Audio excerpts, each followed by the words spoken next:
Hello and welcome to Firstpost Spotlight, where we bring you stories that matter to you from all across the world. From breaking news to the day's biggest controversies, we shed light on issues that shape our world. I am Joshua Barnes, live from the Firstpost studios. Let's begin with the top headlines. Prime Minister Narendra Modi will travel to Johannesburg from November 21st to 23rd for the G20 Leaders Summit. PM Modi is expected to hold several bilateral meetings on the sidelines of the summit.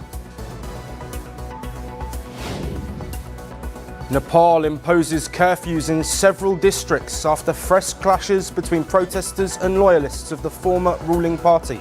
This comes 2 months after the country's Gen Z protests led to the ouster of former Prime Minister KP Sharma Oli's government. Qatar, a central mediator in the Israel-Hamas conflict, denounces new Israeli airstrikes on Gaza, calling them a dangerous escalation that threatens the fragile ceasefire. South Korea reports an explosion along its border with North Korea. This comes just days after Seoul proposed military talks with Pyongyang to ease border tensions. And a Manila court sentences a Chinese woman to life imprisonment on human trafficking charges. The convict infamously faked Philippine nationality to become a town mayor in 2022.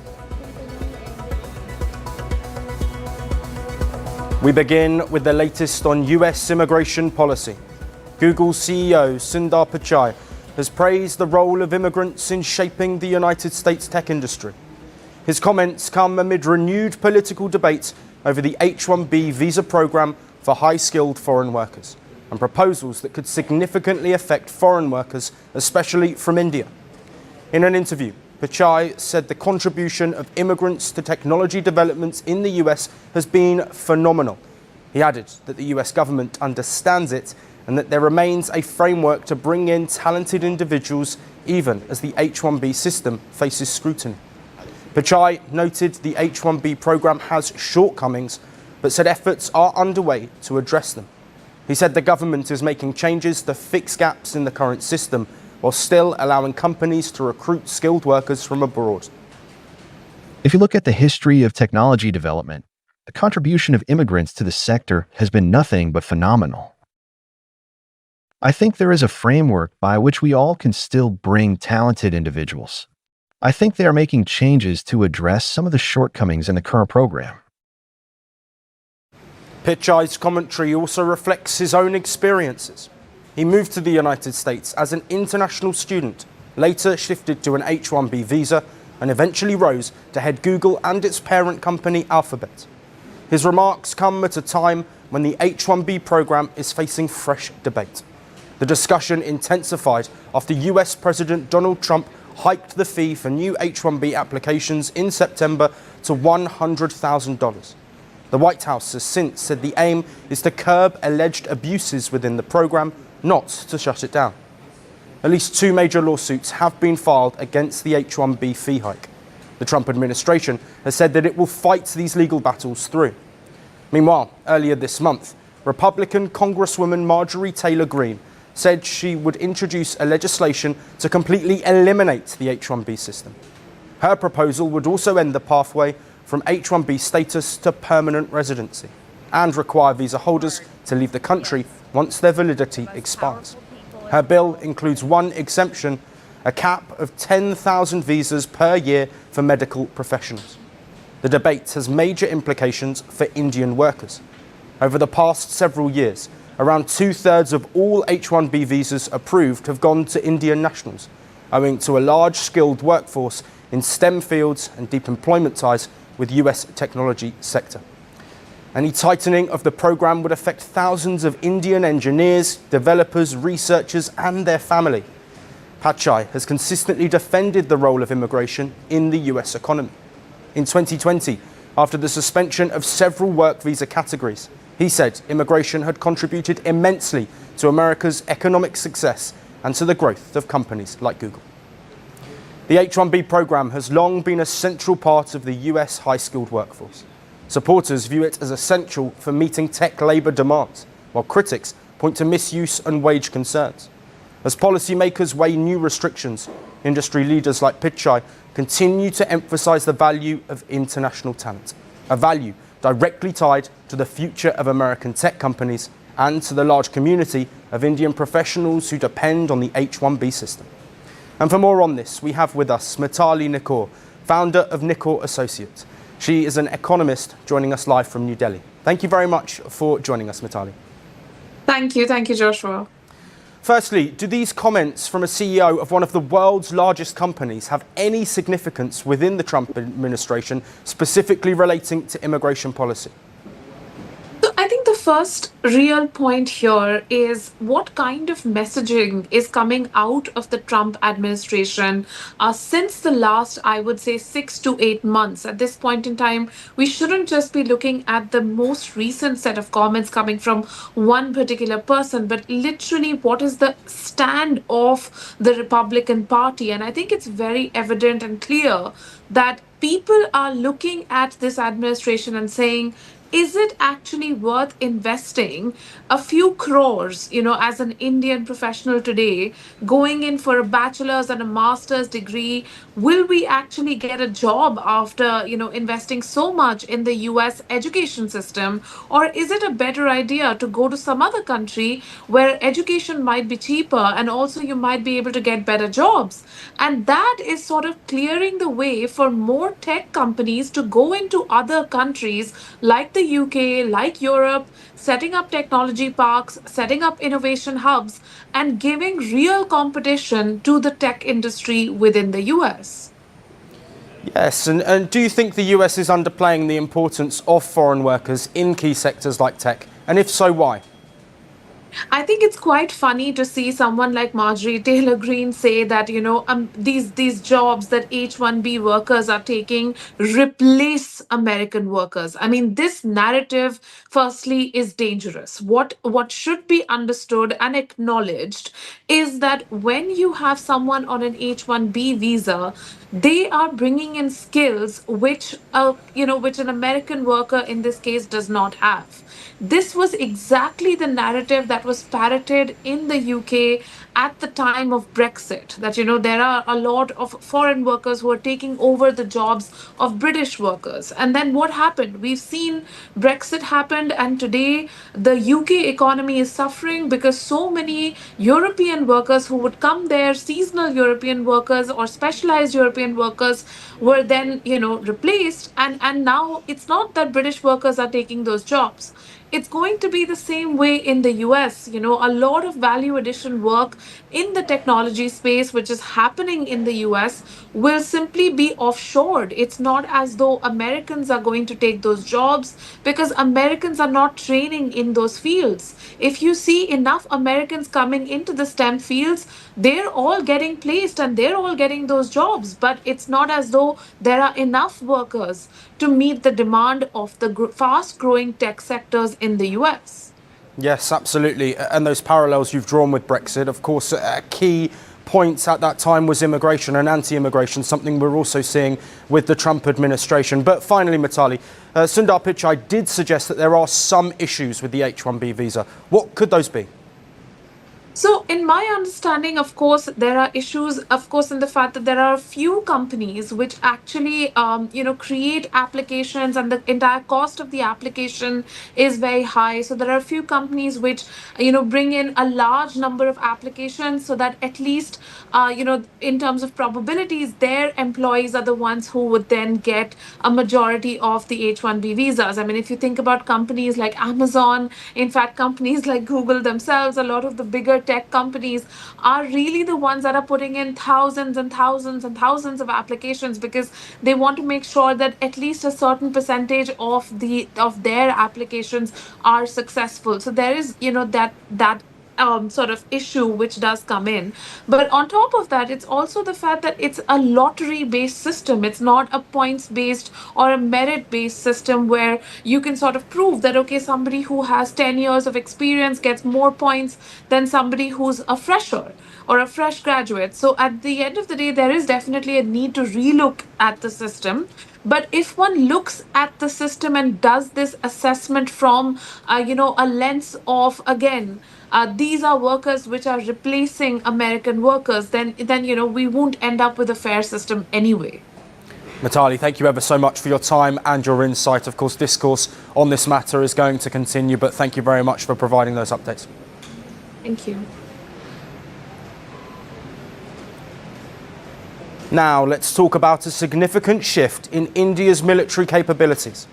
The United States has cleared the sale of FGM-148 Javelin missile systems and M982A1 Excalibur guided projectiles to New Delhi, one of the world's most advanced portable anti-tank weapons, as part of a $93 million defense package.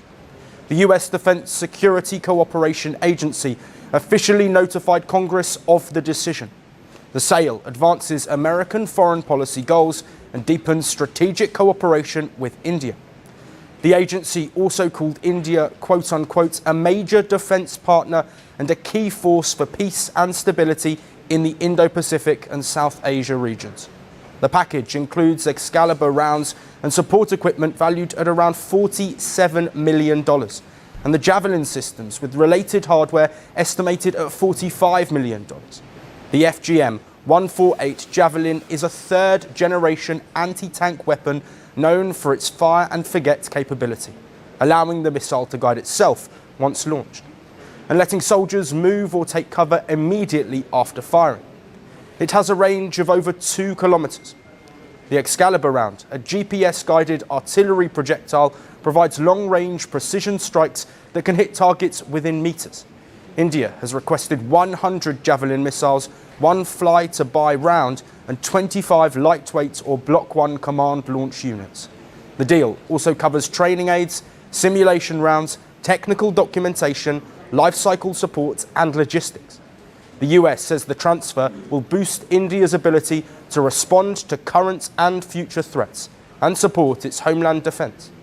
The agency added that New Delhi would have no difficulty integrating these systems into its armed forces. It also stressed that the sale does not change the military balance in the region. However, supports India as it modernizes its army and expands its long-range firepower. RTX Corporation, based in Arlington, Virginia, has been identified as the primary contractor for both weapon systems. Beyond the defense contract itself, the Javelin deal carries major geopolitical weight. The anti-tank missile is one of Washington's most trusted battlefield assets, and for India, access to the Javelin system strengthens deterrence along both key frontiers, China in the high-altitude sectors of Ladakh and Pakistan across the western border. The missiles offer fire and forget precision against armoured threats, giving infantry units a decisive edge in any rapid escalation scenario. The deal serves both tactical needs on the ground and the wider strategic balance in the region, marking another step in deepening India-US defence cooperation. Moving on to our next story. The United Kingdom issued a sharp warning after a Russian spy ship reportedly used lasers on British pilots near UK waters. UK Defence Secretary John Healey said on Wednesday this was the first time the ship directed such action towards British aircrew. He said the move was dangerous and is being dealt with. As I speak, a Russian spy ship, the Yantar, is on the edge of UK waters north of Scotland, having entered the UK's wider waters over the last few weeks. This is a vessel designed for gathering intelligence and mapping our undersea cables. We deployed a Royal Navy frigate and RAF P-8 planes to monitor and track this vessel's every move, during which the Yantar directed lasers at our pilots. That Russian action is deeply dangerous. And Healey issued a strong warning, saying Britain would respond if the ship known as the Yantar changed course in a way that threatens the United Kingdom.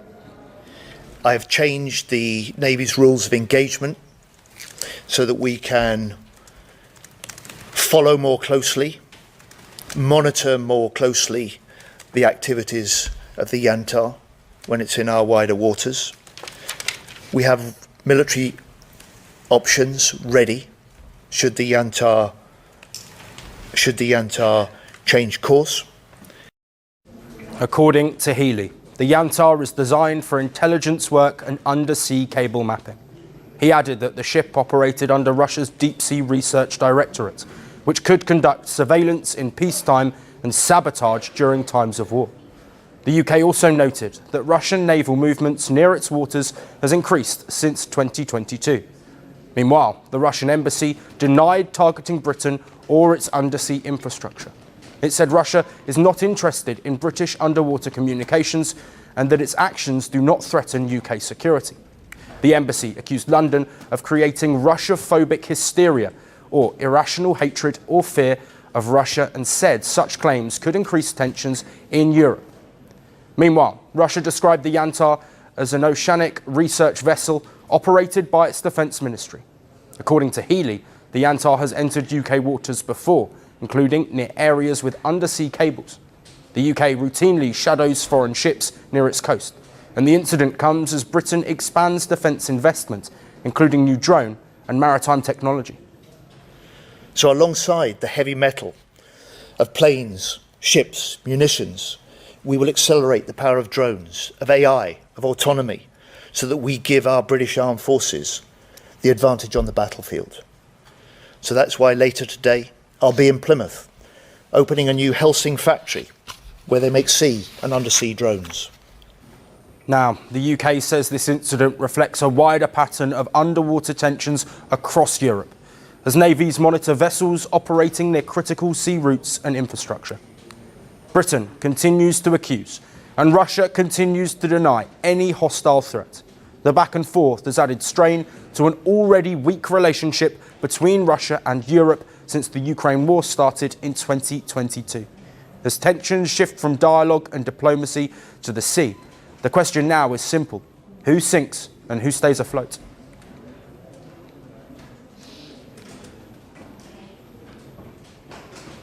Hyaluronic acid is normally injected into joints, knees, for example, to help with osteoarthritis. And Andy Houtinen, a beauty influencer, has stunned the internet by claiming he spent a jaw-dropping $560,000 on this acid injections to help sculpt himself an artificial 8-pack. He couldn't build muscle at the gym, so he turned to beauty science.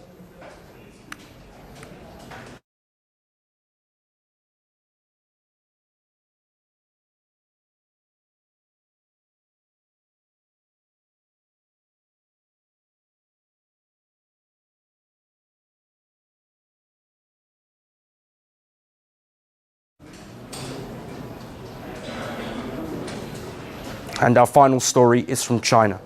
The country has a man who simply skipped the gym altogether and injected his way to an 8-pack.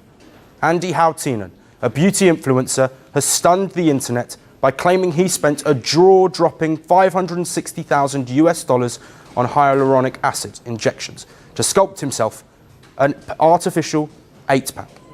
The 100,000 follower influencer proudly calls himself the first person in China to achieve this look through cosmetic procedures.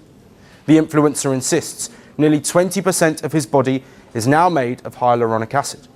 Hao is on an ambitious mission to receive 10,000 doses of hyaluronic acid, with 40% already done. Earlier this year, he made headlines for spending another 4 million yuan injecting the substance into his shoulders, collarbones, chest and abdomen. A sort of build-a-body kit, but at a luxury pricing. And according to Hao, the results speak for themselves. He couldn't build muscle at the gym, so he turned to beauty science.